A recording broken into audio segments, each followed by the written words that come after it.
na kortoranga na mataka binagani ko sanga ni bukan dendre taka sa tiga bung karabitavi sa bada ngau sartiko na bai tambana mau matentu na bai kambani so basar talanga kina na singa binakeninda ba ni binakatalanga bikim ni ndau na magiti mai na kenan dau wiliki na nonda serikali na maki na bai mataka keda sar mita signa klani sambong ile sartiko mai Switzerland na ngaungo ba ni binakele butigani ko saloloma bambi sartaltinga bikim dana ba rota mai mangera mai tabiuni na mataka binakeninda sangon talanga na bagani ni binakelebo na bole na andingi taka ko mai na VTFM bekem ni na kanta ni vinga rabiti ko na tauni mai sabo na Hidden Paradise na singa binakeninda na bani ni binakabi Mrs. Low kerto na mo lawa binabukan lebsara na kenan daun dingi taka ko na VTFM nandaru serikali na kena kire na nongundina maseki kawalena kena kire taltinga mai na singa binakani Ronondolo tini kadiwa au tawa ngwila dawa.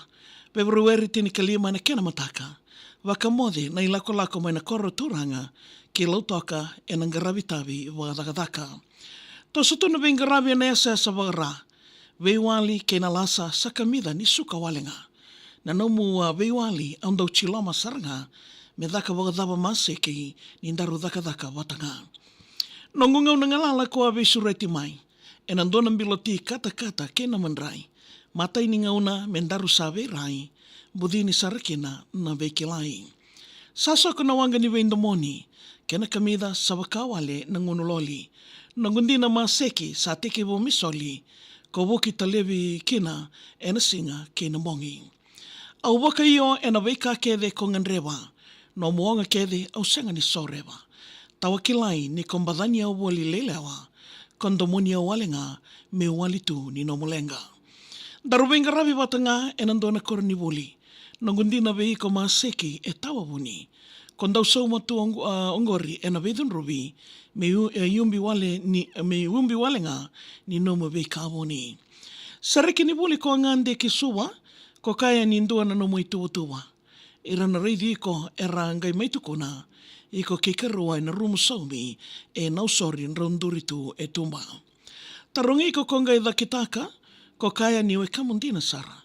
Messenger ni nomu i wala mata au nga indolawa, sambau soli talenga vikarua na nongu namba. Nongundina maseki ko waka walena, tolu na mbaki sasenga na betena. Nomu itoba mosi sa rauti au wina kalewa, na i wasa waga viti e kaya, veikanga o tea ona seba. O salolo mayani vei kono ngulewa, au ndiwa mumboki lana mosi au nriketa.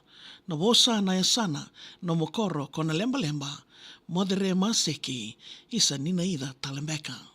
Au sabaga modi vekim ni na wekango, ninda wakarorongo mai ena kena poro karamo, mai talau daki kena na mosi ni lamango, na mosi ngo maseki, e kilanduanduanga kotomango.